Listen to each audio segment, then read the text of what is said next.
Verbal Abuse, How Your Verbally Abusive Relationship Can Wear You Down. Written by Mandy Womack. Narrated by Denise L. Fountain.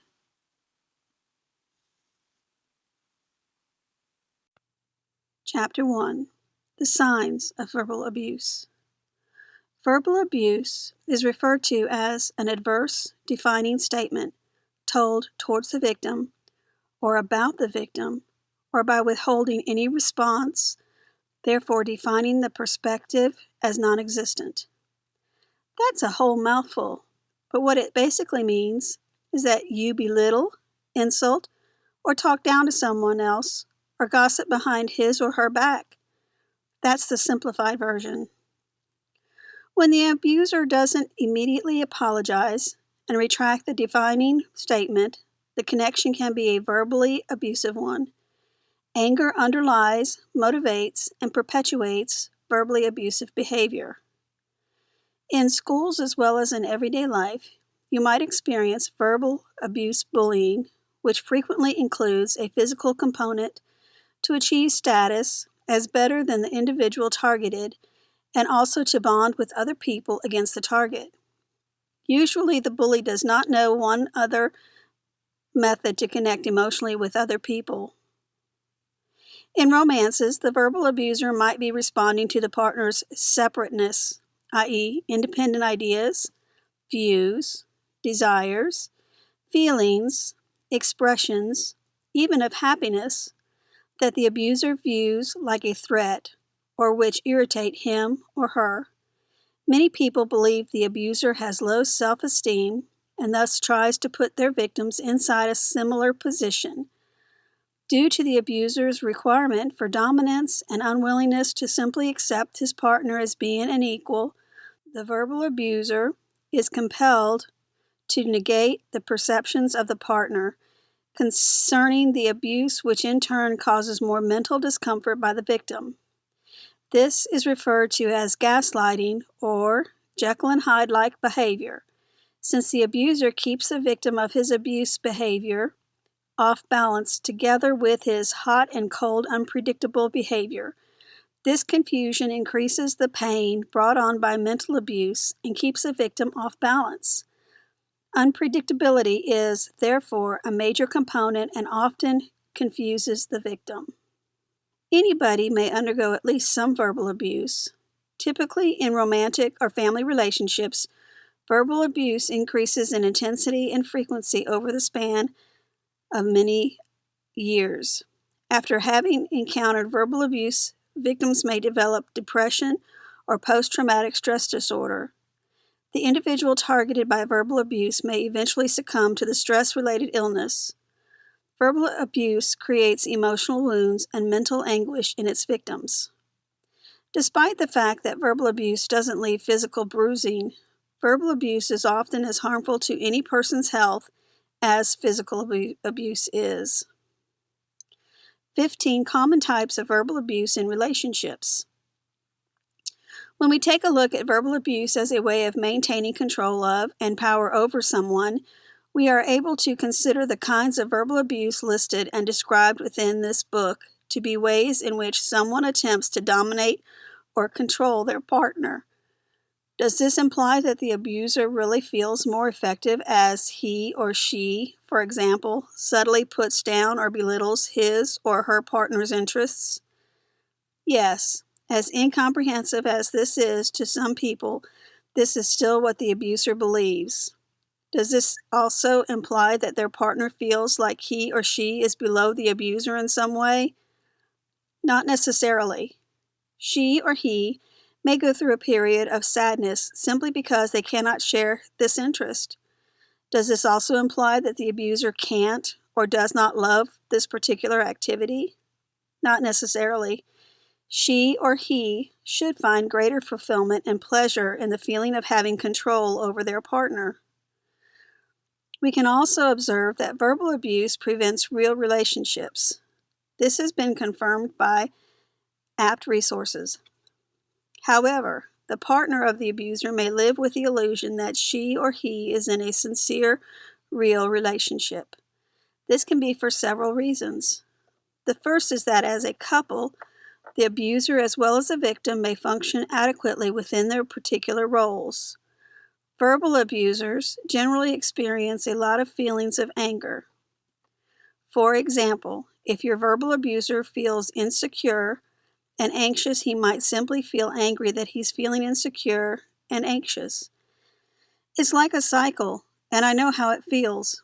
I think we all experienced the frustration of being frustrated and not just happy in life like we should be, according to what people have told us. Yet, a part of being human is the opportunity to feel and to allow yourself to do that. The opportunity to feel, like the opportunity to think, is universal to humanity and is a right, even though acting on that feeling has to be an appropriate expression that doesn't damage others. Regrettably, the abuser is usually reluctant to simply accept his feelings and reluctant to show these to someone. He builds a wall between himself and the partner and maintains that distance. Here are different types of verbal abuse. All of them have an underlying power struggle and manipulation factor, but they are all slightly different from one another. Number 1, withholding. Withholding is mainly expressed as a withholding of knowledge, along with a failure to talk about ideas and feelings. An individual who withholds information will not build relationships, their partner inside a healthy relationship. She or he doesn't share feelings or ideas. When she or he does share anything, it's purely factual or functional information, like something their partner might have researched online, read on their Facebook wall, or determined by themselves. Types of withholding communication that fail to engage in conversation with the partner include, "Our internet bill is expired," or "We need some gas," or "The television show is on." No emotion, just facts. Number 2, countering. Countering is an inclination to become argumentative, not just in political, philosophical, or scientific contents, but also in ordinary contexts too. The victim from the abuse may share their positive feelings regarding a movie she just saw, and the abuser will then make an effort to convince her that her feelings are wrong. This is what countering is. It's dismissing the victim's feelings, ideas, and realities regularly. Discounting. Discounting is definitely an effort to deny that the victim from the abuse has any similar ideas or feelings. It might emerge as critique, but critique of a particular kind. The abuser may tell the victim regularly that she or he is simply too sensitive, too childish, doesn't have spontaneity, or can make a big deal out of nothing. The abuser therefore denies the victim's inner reality, not directly telling something that the way they feel is wrong feeling. Verbal abuse disguised as jokes. The abuser may say something very upsetting toward the victim, and having seen her reactions, add, "It was just a joke. You know I am just joking, right?" But with a degree of seriousness. Number 5, blocking and diverting. Blocking and diverting is a kind of withholding where the abuser decides which topics are good conversation pieces. An abuser practicing this type of abuse may tell the victim that she's speaking or interrupting him constantly, or perhaps is complaining an excessive amount of time. Number 6, accusing and blaming. During these types of abuse, the abuser will accuse the victim of things which are out of their control. She or he may accuse someone of stopping them from obtaining a promotion since the partner is overweight, or ruining their status since the partner dropped out of college, or anything else. Number 7, criticizing. Criticizing is comparable to accusing and blaming, but also involves an adverse look at the partner. As Evans highlights, most of your statements are judgmental, critical, and abusive. Some abusive, criticizing you statements are, "You will never be satisfied," "You always find something to get upset about," "No one loves you since you are extremely negative, you're lucky to have me," Trivializing. Trivializing. Trivializing is a kind of verbal abuse which makes the majority of things the victim wants to appear as trivial. The abuser might undermine their work, type of dressing, or selection of food. Number 9, undermining.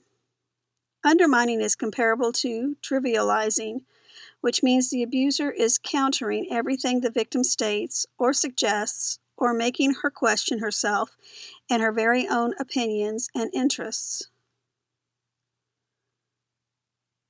Number 10, threatening. Threatening is a pretty common type of verbal abuse and could be very explicit. For example, if you do not start doing things that I say, I'll make you do them. Or it may be more subtle, like, for example, if you do not follow my advice, others will discover that they cannot rely on you. Number 11, name-calling. Name-calling could be explicit or subtle. Explicit name-calling can consist of calling the victim from abuse any harmful words, but it can also be more subtle, like when someone states things that are unconditionally hurtful. For example, you are this type of victim, or you think you're so precious, don't you? Number 12, failing to remember.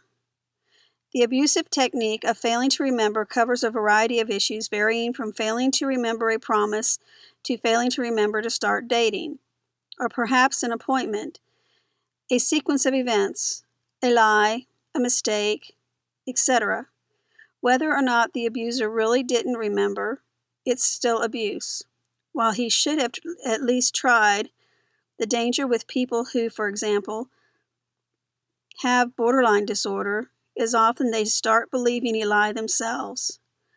They are thoroughly convinced that the way they think something happened really is the way it happened, even though everyone around them will remember it differently. Therefore, not even a lie detector will always help interrogators discover the truth. Number 13, ordering. Any kind of ordering or demanding is a kind of verbal abuse. It falls under the general issue of control. Number 14, denial. Denial is abusive if this includes denying a person's inappropriate behavior and not realizing the effects of their behavior. An abuser will invariably try to find a way out to warrant and rationalize his behavior. This can be a method of denying that he has been doing anything wrong. Number 15, abusive anger. Any kind of yelling and screaming, particularly out of context. Even yelling, "Shut up," is abusive. Nobody should be yelled at. It may seem like name-calling, consistently correcting someone's behavior, or yelling at, denouncing, or demeaning someone. It may also take the type of an extended silent treatment.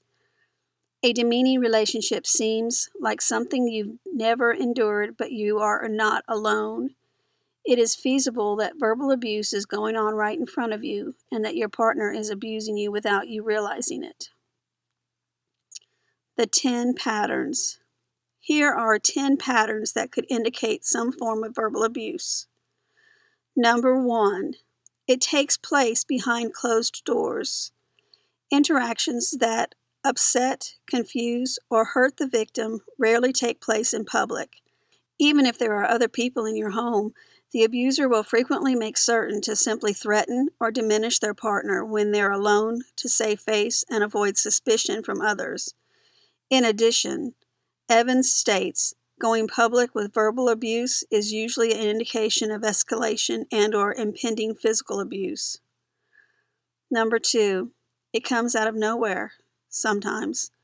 Verbal abuse can happen frequently once the survivor thinks that things are fine in the relationship. Number 3, it typically takes place when the victim looks happy, or the victim might be showing enthusiasm or might be gaining success in a certain area of his or her life, like a career or having good friends. Number 4, it begins to feel familiar. The abuse may appear just like a recurring incident manifested diversely. After a while, the victim might just get used to it. Number 5, the abuser puts down their partner's interests. ensuring to continually show disdain for something. The abuser can say that anything the victim likes is unimportant. Number 6. After the verbal abuse, the abuser doesn't seek reconciliation.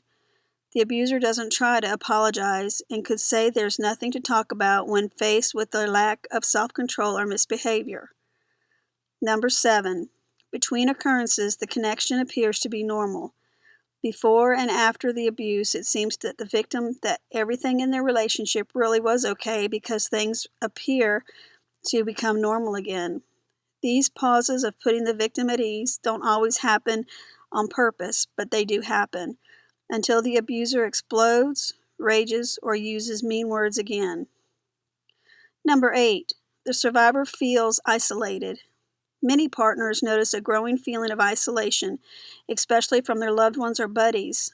Some abusers even do this on purpose by becoming overly suspicious of their victim, gossiping about them behind their backs. Number 9. The abuser defines their partner, their relationship, and most frequently, their interactions. An abuser, by having an explosive temper, for instance, may say that she or he is easygoing, or the abuser, who constantly picks on their partner, may state that the survivor is definitely attempting to start a fight. Number 10. The survivor doesn't use verbally abusive language when speaking to their partners. Partners who's constantly blamed and confused by verbal abuse may be surprised to understand they've never stated nor would ever consider saying what's frequently being stated about them. These include, "You're stupid," "How dumb are you?" or "You're not putting that outfit on," or "Do things I requested, or I'll break up with you." This relationship could be over any time, which is a threat. Being in an abusive relationship is like living a lie. One of the best ways to begin the healing process or solving the problem is to learn everything you can about what it is, which is what you're doing as you are going through this book. Usually one individual is blaming, accusing, even name-calling, and yet another is protecting and explaining. Because the target of verbal abuse is frequently blamed, overlooked, or yelled at, he or she might have a problem recognizing just what's going on in the relationship. Many people targeted by verbal abuse try to show the abuser why what they've just heard isn't true or acceptable. They explain themselves simply because they believe the perpetuator is rational and may hear them, and they think that the relationship will improve. They usually have to endure more verbal abuse when they do this. For example, "You're too sensitive." First, many people keep the abuse to themselves, and what is even more confusing is that an abuser may keep telling his or her victims that they can't trust their own feelings. "You don't know what's right," or "Trust me, I know. Remember how you messed up last time? Just let me handle it. You'll see. You think you're good with people, but they avoid you. I told you they wouldn't like you. You're different, and you need to accept that there's something wrong with you." Those are all possible comments an abuser could make. Disbelief of your perception, an indicator of verbal abuse, seems like you are thinking, "Oh, she did not mean it that way." His favorite type of humor is sarcasm, or "He just had another bad day, so I cannot blame him." So put away excuse-making and self-blame and believe in your gut instinct while you answer these questions. Verbal abuse may be the only kind of abuse that may affect everyone with any kind of communication ability or understanding. You may be assaulted by verbal abuse at the office, in your own home, in school, on the highway, or walking through a park, and there's nothing that you can do to avoid it. You can also be a target of verbal abuse if you are alone and you talk to yourself, the voice inside your mind that diminishes you and your belief in yourself by any means. Then you are definitely subject to verbal abuse. This happens whenever you let your inner critic to make you feel insecure. Nobody anywhere is entirely safe from verbal abuse. Verbal abuse is often the most common way to control the behavior, thoughts, feelings of some other person. Controlling behaviors are there to manipulate people into doing exactly what the abuser wants them to do, with the deception of so-called affection or respect. Should you define verbal abuse as the name-calling delivered through speech alone, then you will definitely not recognize it when it will happen to you. However, if you simply get educated on verbal abuse and its nasty signs and symptoms, you will be better at avoiding an avalanche of future emotional pain and hardship. Let us expand our meaning of verbal abuse to any language or behavior that seeks to coerce its victim to doubt their perceptions or their abilities and subjugate themselves toward the abuser. That meaning of verbal abuse puts us on the right track to understanding its insidious nature. What's considered to be verbal abuse? Lots of people consider verbal abuse as blatantly offensive language made to humiliate and gain control over someone else. However, verbal abuse doesn't only assault us through spoken words. We read body gestures before we learn how to speak, and the brain interprets body gestures and finds words that people internally hear, loud, and obvious. Behaviors unique to each individual and body gestures that are understood culture-wide can mean verbal abuse. For instance, most of us know the language behind a rude middle finger, and any person would interpret a strangling motion in front of them as a threat, "I wish to choke you." If someone flicks open a knife to intimidate you, the language, "I'm at risk," flashes through your mind, doesn't it? Veteran verbal users, aka adult bullies, frequently cultivate small looks and behaviors known to them as well as to their victim, so they don't have to say a thing to obtain what they need. Verbal abuse in this way can be silent. The silent treatment is often purposefully used to ignore another person, to guilt trip him or her. "I am not talking to you anymore," can be motivated by personal reasons and a worry that things will escalate, like a sincere pause to cool off, or it could be used to make the other feel that they've done something wrong and therefore deserve punishment. Verbal abuse can drive people crazy. I've talked to male victims who said that their partner would confuse them all the time, quote the Bible whenever it fit their needs, play the victim, or distort their sense of reality.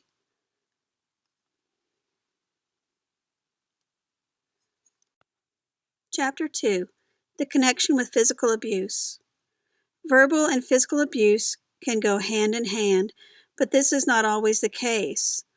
Verbal and physical abuse can tag team abuse victims. In an intimate relationship, verbal abuse and physical abuse work nicely together because verbal abuse is flexible. Using verbal abuse techniques, an abuser lets you know they adore you, after which they hate you and then hide the hate with loving words. The victim of verbal abuse has to ponder which feeling is the most real, even though the experienced abuser understands how to almost guarantee their victim will hang on to the romance part of the relationship. A complete stranger doesn't need verbal abuse to commit an actual assault, even though they could use violence as a tool to achieve their purpose.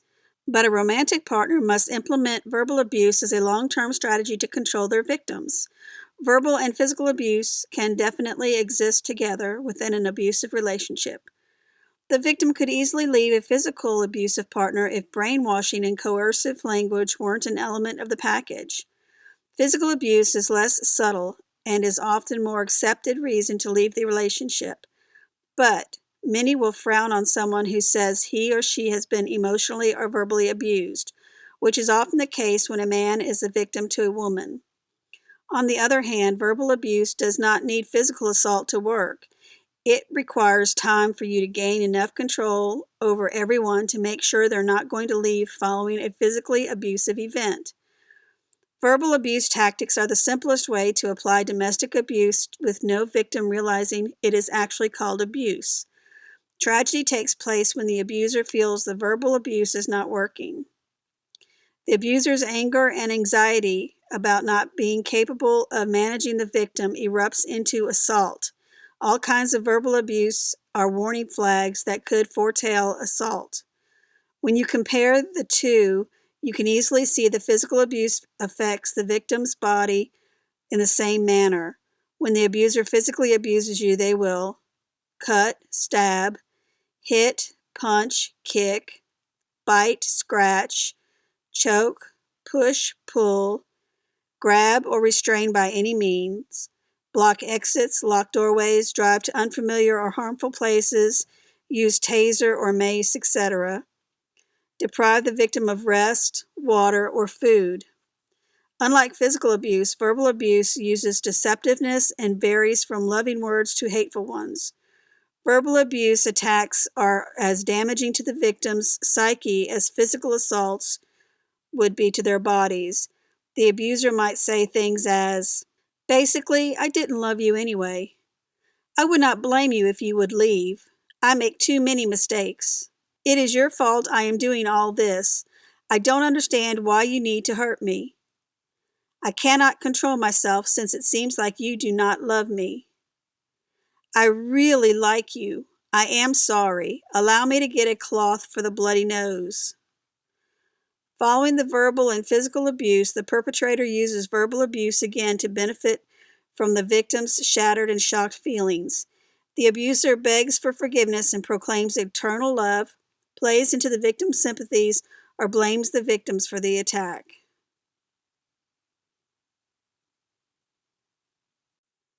Chapter 3. The Effects on Children. The effects of verbal abuse on children, men and women, stick to the same general principle. Verbal abuse causes individuals to feel fear. However, victims may deny it or acknowledge their hurt feelings caused by the abuser. Once the victim receives kindness or love from the abuser, they already know it's short-resided and the abuse will reoccur. Victims live in a constant condition of hyper-awareness, watching for clues of impending abuse. Victims can't trust the smile of somebody they love, which is actually a huge deal. The effects of verbal abuse and emotional abuse intertwine because verbal abuse statements hurt the victim's feelings.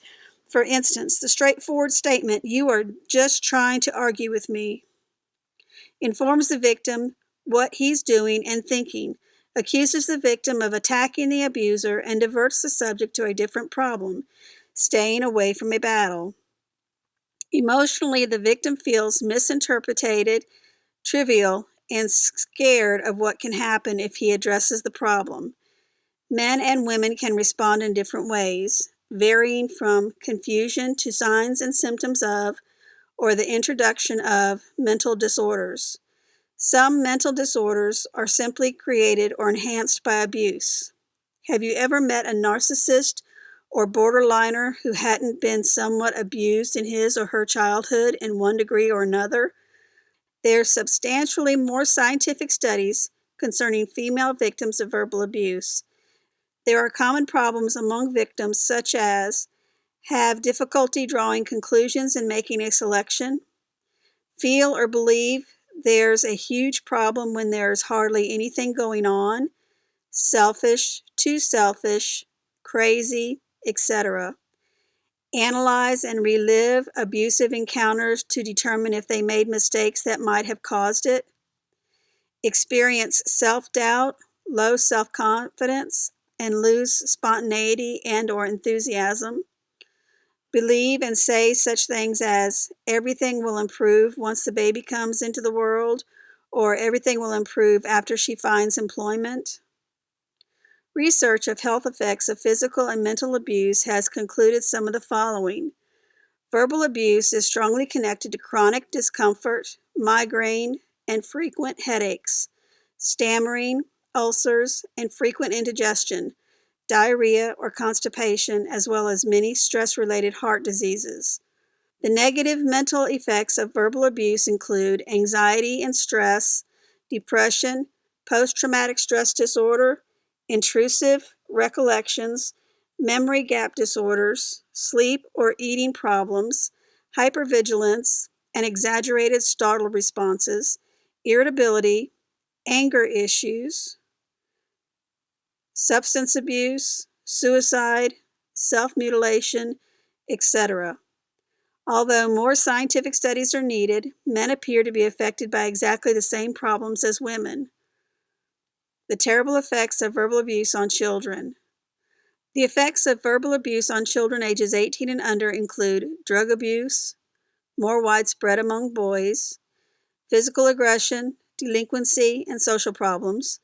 The more harsh the verbally aggressive parents are, the bigger the issues in the victim. The connection between these complaints and verbal aggression doesn't rely on the youngster's age, sex, or economic status. Parents who tell kids they are dumb, bad, etc., raise children who think they're dumb or bad and behave as such. This makes a lot of sense and should not come as a surprise.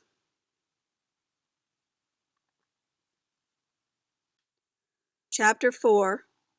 Why do people verbally abuse others? We have to be cautious when trying to understand why many people abuse others. It's tempting to label verbally abusive women and men as narcissists or psychopaths, but with no abuser undergoing psychological analysis, it's impossible to understand it all. Without a doubt, some of them may, in fact, be labeled as such, but exceptions exist, and to make this an inevitable conclusion would be erroneous, not taking everything else into account either. Coercing verbally abusive women and men to go to a mental health specialist is tough because users have a tendency to deny that there is anything wrong at all.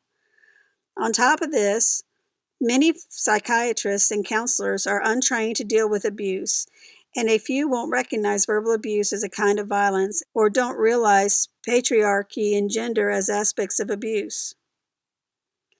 Why do men and women abuse others? Many researchers are convinced that verbally abusive women and men abuse others simply because they were mistreated as children and subconsciously switched over to the feeling of intense emotional pain, and therefore try to impose the same feeling on others. The absence of empathy for their victims' pain enables them to continue mistreating them without caring one bit about how exactly their victims feel. We all know that some verbally abusive women and men will have a mental disorder. However, the number of abusers with mental disorders is equivalent to the non-abuser population. Abusive partners are affected by a variety of aggressive, causing mental illnesses. For example, borderline personality disorder, post-traumatic stress disorder, or schizophrenia. Nonetheless, the mental illness from the abuser doesn't take away the danger toward the victim, and the life of a mental illness shouldn't cause the victim to not end the relationship. In most cases, this is the wisest decision, no matter how you spin it. An abuser could have a brain injury or has experienced a stroke. Either of these might cause anger, aggression, or violence. However, most have violent habits from the start, even before this happened. Domestic violence experts agree that domestic abuse is a learned behavior. Abusive people decide to abuse because of what they've seen or experienced. This truth is substantiated by research showing that abusers' heart rates during the time of abuse are common, and also the users become psychologically calmer once they abuse. Users verbally abuse because they have learned somewhere along the path of their lives that coercion and control work in their favor. Mental illness and addictions will be mentioned in court as excuses for verbally abusive men and women's inappropriate behavior, but shouldn't excuse them for being dealt with. Just like with anything, we can have empathy for criminals, abusers, and those who misbehave in any way, but that doesn't mean that we just have to justify what is being done.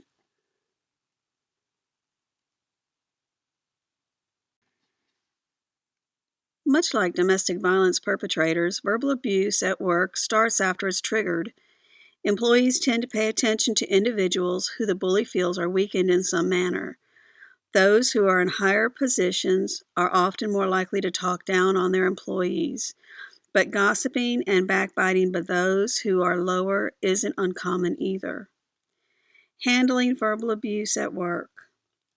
Apparent verbal abuse at work includes threatening, yelling, cursing, insulting, and mocking a target or victims, either in front of other people or in private. Verbal abuse at work might be elusive, and what bothers one individual might not bother another, i.e., disturbing rumors or making insinuations, telling bad jokes, and teasing. Unlike sexual harassment and racism, verbal abuse at the office isn't illegal. Therefore, it rarely gets put into company policy manuals. This leaves everybody impacted by verbal abuse at the office to resolve the issue by themselves, as though it were a personality conflict. Personality conflicts originate from individual traits which have no effect on professionalism. For instance, a coworker's laugh or communication style that isn't abusive but nonetheless irritating. Personality conflicts cause friction, but they don't cause emotional discomfort. First, call it what it is. The issue is that you are being abused. Refer to it as bullying, emotional abuse, mental torture, verbal abuse at work. Face reality means you stop pretending it does not hurt you and your work performance. Next time the abuser distracts you, steer clear of the person and let them know that what they are doing and saying is troubling.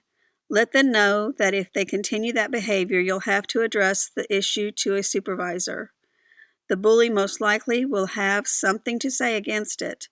Immediately take out the worker guide and look for a policy against harassment or concerning respect and professionalism. This is partly to draw attention away from you regardless of what the abuser states, and partly to help you bring it up again when it occurs. Next, start searching for a different job or online business you can do at home, because chances are your supervisor will not have the ability to assist you to stop the abuser's behavior. In some cases, it might be the supervisor himself or herself. Your well-being and sanity may be worth more than what the company pays you, and verbal abuse at work can destroy both. There are plenty of jobs and opportunities for businesses out there. Probably the most instinctive way to reply to a verbal abuser is to try to reason with him or her. Whenever a person negatively defines you like a liar or a child, your natural reaction is to try to convince the abuser why their labels are mistaken. By doing this, you are expecting the abuser to become a normal enemy, someone that will pay attention to reasons and arguments. But the truth is, you can't reason with a verbal abuser. If a person blames you for something you've got no control over, you have to disregard the actual content of what is being stated. Identify the kind of abuse employed, name it, and calmly ask the abuser to stop it. Don't pay attention to what they're saying, but to what they mean and why it should be considered as verbal abuse, not taken seriously or personally. Let's suppose your friend blames you for leaving way too late and selecting unpredicted traffic. Rather than trying to convince your friends you could not have access to have expected the unpredicted traffic, it's more efficient to say firmly, "Stop blaming me for something I have no control over. There was nothing I could do about it." Or another example, let's suppose someone is calling you immature or dishonest. Attempting to convince them that you're not a young child or perhaps a liar won't work.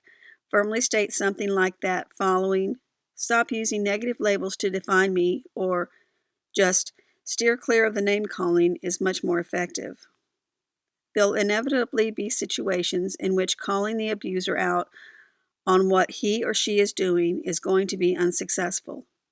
If the calm approach doesn't work, the only real significant reaction to verbal abuse would be to physically minimize the problem. For instance, if a person is yelling at you and your calm statements don't have any effect, the only real reasonable response to the abuse would be to leave the area. This allows the abuser to perhaps calm down a little too. By refusing to interact with the verbal abuser and refraining from attempting to reason and argue together, you're showing the abuser that she or he isn't acting rationally and that you're not likely to tolerate this kind of behavior. Some abusers will become familiar with changing their behavior or attitude through repeated contact with this method, and sadly enough, others won't. If you're frequently exposed to verbal abuse from a partner, friend, or member of the family, it might be essential to temporarily or permanently end the relationship, no matter what the negative downsides of that may be. It mostly depends on how severe the abuse is. Don't emotionally engage. If someone talks to you in an abusive way, they are attempting to take control of your behavior. That's all. What they say usually doesn't mean anything if there are only a speck of truth in it. It will always be exaggerated or used in a manipulative way. If you show that you or get upset, you lose, and the behavior will most likely repeat itself. They are attempting to pressure you to focus on them and to become submissive. Your response could be to defend yourself and to try and control him or her, but this doesn't work. Here are some other tips when an argument arises. Don't allow yourself to be pulled into a disagreement or perhaps an ugly scene. Do not defend yourself against accusations and insults that might be taken seriously. Say, I am sorry you are feeling this way. Don't show that you empathize with them when they are throwing a tantrum or are playing the victim. Don't enable them to control you this way. Don't give in. If you are being bullied by a schoolmate, dismiss him. Show that you are not thinking about his opinion. You may smile and say, yeah, I am not for that. When you're being insulted, mocked, yelled at, threatened, or else verbally mistreated, breathe deeply. Speak with a calm, soothing voice. Don't yell or mutter. Remind yourself that no one has the authority to put you down and that you don't deserve that.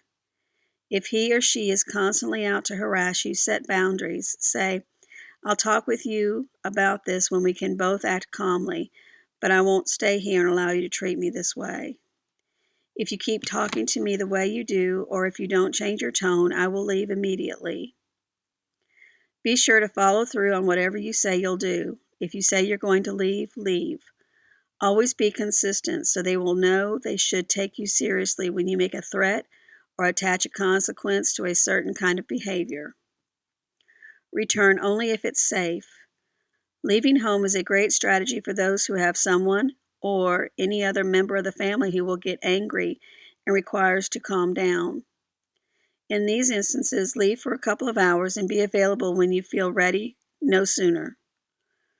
However, when the abuser is much more inclined to remain angry, to escalate into violence, or to seek some kind of revenge, stay away. Should there be children or any other vulnerable people in the home, bring them along with you. If you are being at random verbally mistreated by someone you do not know, either stay silent or say, I'd appreciate that you simply not talk to me. Never stay silent about verbal abuse when it continues to happen. Let others understand what your situation is. Abuse can escalate, and verbal abuse could possibly get inside your mind. Friends and family could possibly help you out. If you or someone else continues to experience verbal abuse for a prolonged time period, find the best counselor as quickly as possible. Recognize verbal abuse that could escalate to violence. For example, you might be alone and cornered with a psychologically unstable person. You might be the teacher inside a classroom in which the student is insulting classmates, or even the manager inside a store in which a patron is yelling. During these situations, it will likely be your work to de-escalate the abuse for reasons of safety. One of my brothers told me that he saw some guys kicking another guy on the street. He said, I didn't know what was going on. I just knew the odds were unfair and that I wasn't going to let them get away with this. I ran towards the scene and yelled as loudly as I could to get out of there and that I would call the police. The perpetrators didn't stick around for much longer. Recognize the signs and symptoms of agitation. The individual may speak rapidly and could raise his or her voice a lot. The eyes reveal a lot too. When someone rages, they show an innate animalistic brutality and chaotic fear. Agitation leads to some types of verbal abuse. These could include cursing, threatening, insulting, demanding, and making irrational statements. Try not to irritate the abuser if possible. Aggressive posturing, pacing, trembling, gesturing, erratically, or making fists are also indications of agitation. Use calm body gestures. Breathe deeply and exhale. Look as calm as possible. so that you won't be perceived as a threat to the abuser. The dumbest thing you can do is point out the abuser is doing something wrong when The dumbest thing you can do is point out the abuser is doing something wrong when certain matters can be discussed later. Consider your eyes of the individual you're talking with. Try not to stare him, because this can be interpreted as threatening. Get on the same eye level as the irritated person. If he is standing, stand. Make certain he has space. Move gradually and deliberately, no sudden movements. Relax both hands and don't fold your arms. This is often seen as being defensive. Stand in a similar position as the angry abuser. Do not turn your back on the abuser and do not approach him or her from behind. Stand with increased physical distance to make sure he or she cannot attack you. Don't yell to get heard. Rather, wait for the abuser to take a breath and speak then. Yelling usually only angers people anyway. If you're afraid you might speak too silently, breathe deeply and protect your voice, speaking out of your diaphragm. Speak up and stand up for yourself. Speak professionally. Use good amount of sincere language. Say, please, thanks, and I am sorry. The politer you are, the less likely you'll anger the abuser even more. I know I hate it too when people talk to me in a disrespectful way. Avoid challenging, threatening, bossing, or shaming the abuser. Repeat exactly what the individual is telling to reassure him or her that you're listening. This restating makes it so that one talking knows you are not focusing on something else. Affirm that he or she's saying with nods and brief verbal responses like, I hear you, okay, I see. Figure out the individual's problem. Be truthful with your information if at all possible. When the information you have will upset the individual further, explain that you'll discuss it when you are able to speak together without getting upset. Do not defend yourself against insults or accusations. These just drag you into the fight. Answer real questions if a person asks, who the blank are you? Then just state your name. Ignore fake questions to some comment like, the reason for this type of blank. You may respond, I am sorry you are feeling this way. Do not answer rhetorical questions. Ask open-ended questions to obtain more information. When you do, you allow the abuser to slow down and think rationally. Offer options. Say, do you want to walk into the hallway and continue our discussion there without yelling, or do you want to return tomorrow and discuss it then? Offer empathy for feelings, although not for abusive behavior. Say, I am very sorry that people aren't helping you out with this, and you've got every reason to feel angry. Hopefully you'll feel better soon.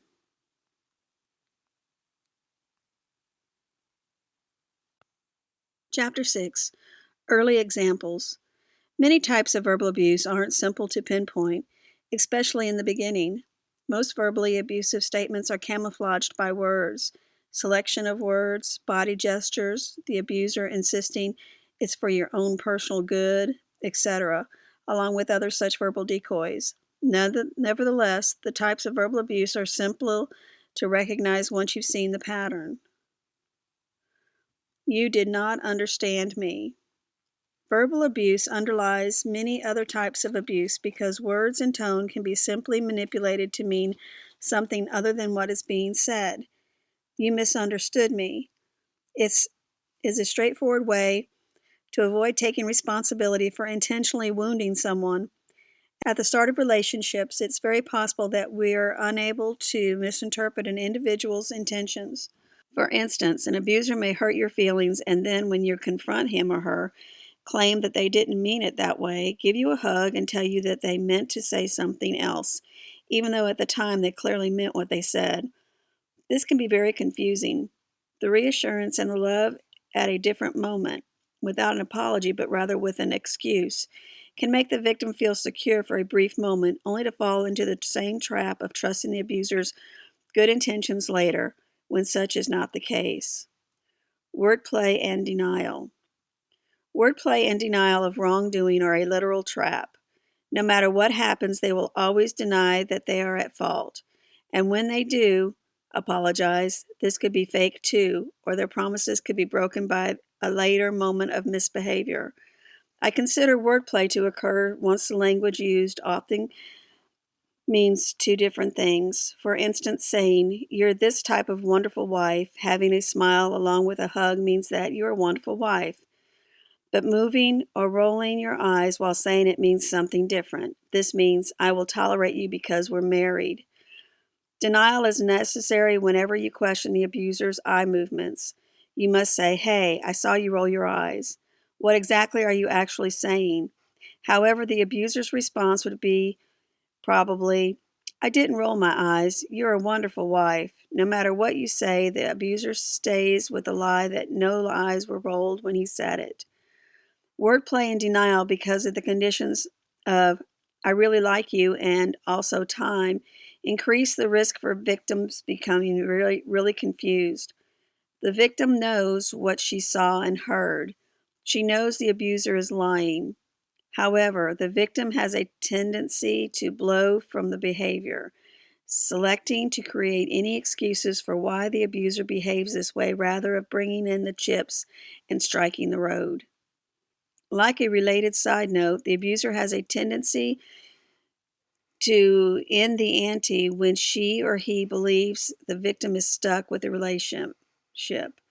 Types of being stuck include pregnancy, engagement, marriage, sleeping together, or regardless of the abuser's associations with owning the victim. Probably the victim concur that she or he is stuck with the relationship. However, because as much as that time the victim is not mistreated enough, stuck isn't the term the victim uses. Regrettably, with time, confusion becomes destabilization from the victim's mind. She begins to question if she's really seeing and hearing what she thinks she listens to and sees. This destabilization may be within the abuser's needs.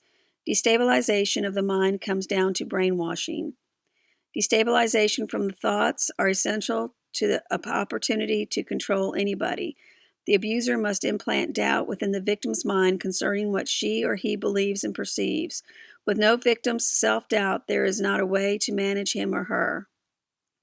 You might recognize the following. Here are types of verbal abuse statements, verbally abusive men and women you would recognize if you were in the situation.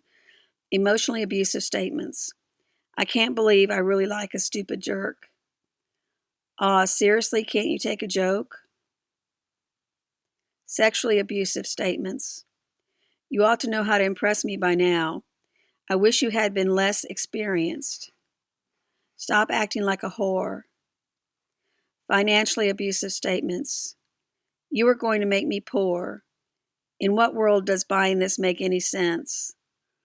"Fine, you handle the money. Tell me when things go bad." Socially abusive statements. "How dare you spread around rumors about our private business?"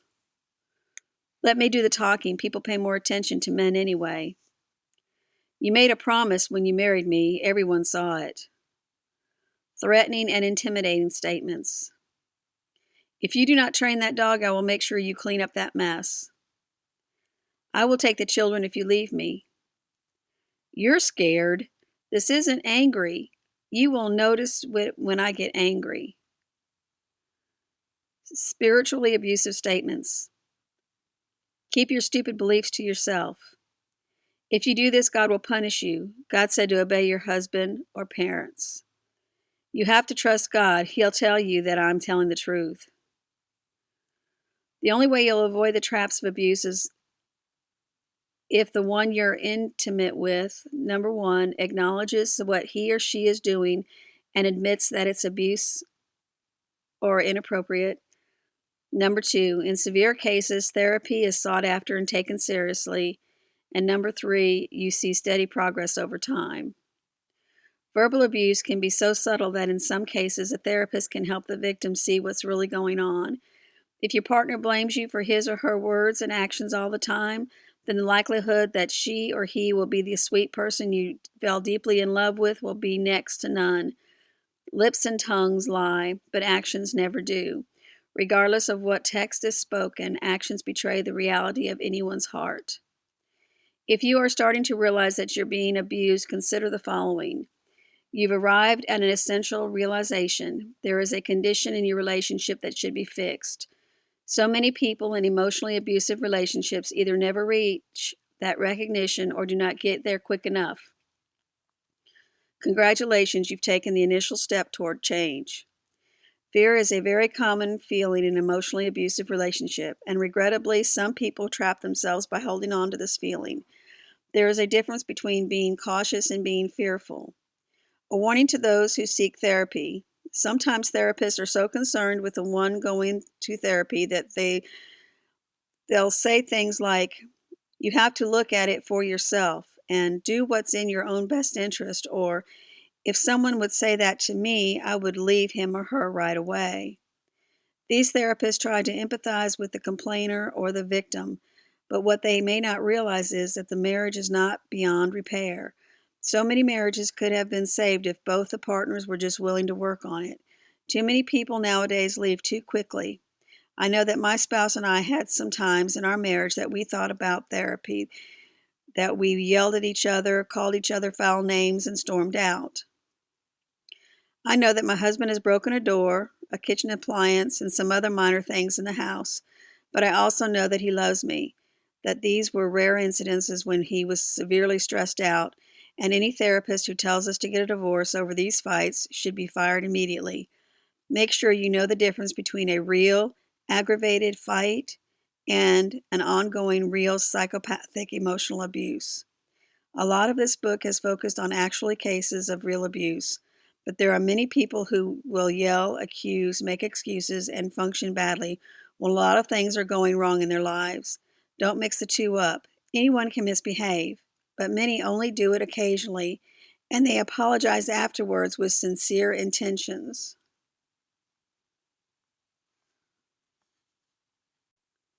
Chapter 7, Questions to Ask Yourself. Do you know the signs of an abusive relationship? Do you know the symptoms of domestic abuse and domestic violence? In the previous chapter, I ended with a warning to not confuse some raging or some stressful moments in life with actual continuous abuse. On the other hand, some victims are so used to being abused that they don't recognize it when it's there, simply because they think it's normal. After all, they've always been treated this way, and to them it's how life goes. This is why many victims are shocked once they realize they've been being mistreated. Listed below are some questions that you should answer. The more you answer yes to these signs of abusive relationship, the greater the chance that you're in an abusive relationship. A single yes to any of these questions does not, of course, imply that we're dealing with abuse. But the more of these you agree with, the more likely it is that you're in an abusive relationship. Number 1, does your lover have a bad temper? Number 2, are you living in anxiety when you're with your lover? Number 3, will it seem like you need to walk on eggshells at occasions so he or she will not explode? Number 4, has your lover threatened to harm you, the pets, the kids, or other things? Number 5, is the partner violent toward you or even the children? Number 6, has your lover ever threatened to kill you? Number 7, has your lover ever physically hurt you? Number 8, has your lover made a gesture of injury toward you? For instance, puts hands around your neck or imitated holding a knife or a gun? Number 9, would you fear going home? Number 10, is your partner unpredictable? Number 11, has your lover threatened to take your kids away, particularly if you have attempted to break up with him or her? Number 12, has your lover attempted to convince you that she or he will report you or prove that you're an unfit parent or threatened to call the police? Number 13, is your partner cruel to creatures or animals? Number 14, will they destroy your home or perhaps your children's? Number 15, has your lover destroyed household or work-related property? Number 16, has your lover ever threatened to commit suicide, particularly if you try to leave? Number 17, has your partner ever abandoned you, locked you into a room, or constrained you? Number 18, are you currently afraid they might kill you? Number 19, do you experience feelings of emotional numbness? Number 20, do you experience feelings that there's nobody who can help you? Number 21, do you experience feeling alone, helpless, trapped, or isolated? Number 22, does your lover completely control you? Number 23, would you blame yourself for that abuse?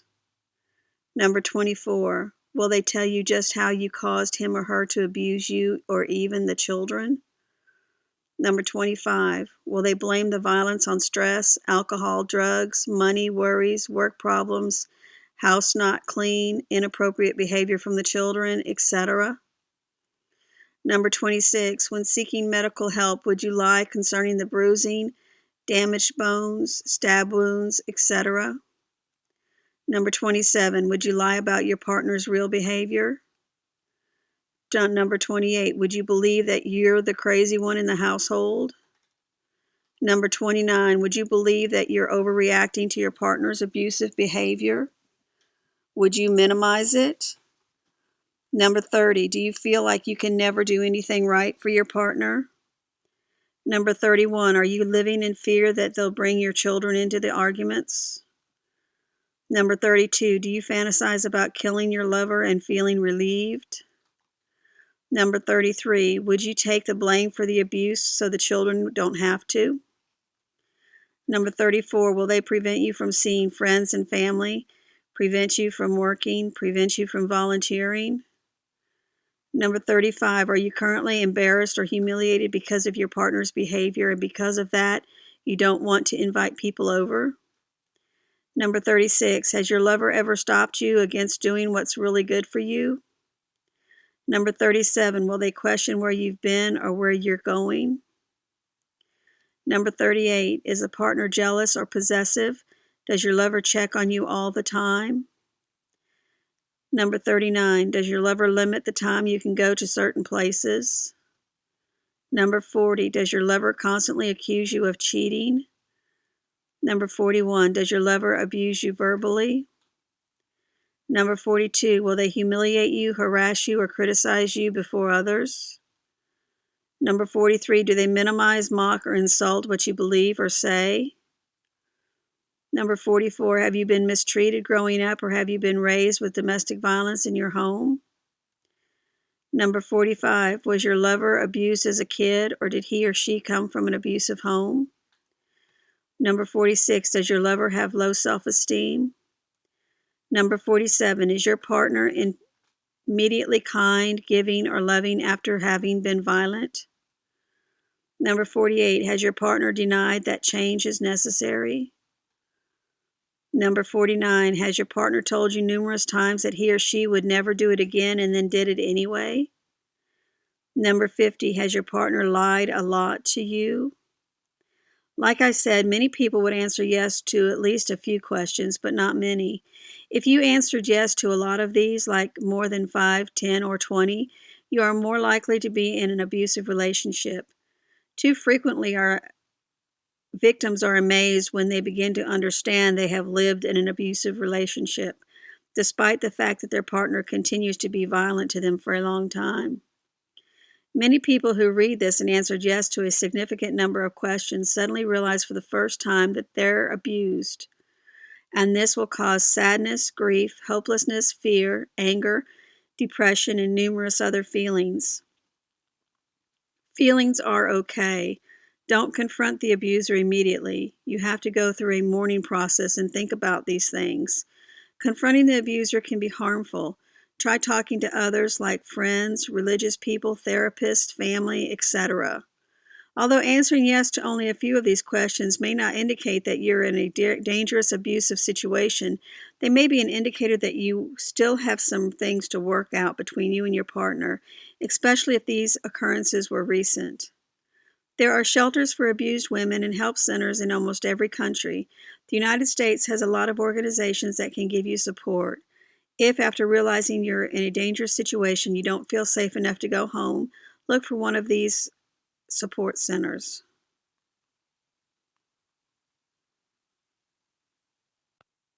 This has been Verbal Abuse, How Your Verbally Abusive Relationship Can Wear You Down, written by Mandy Womack, narrated by Denise L. Fountain. Copyright 2017 by Mandy Womack. Production copyright 2017 by Mandy Womack.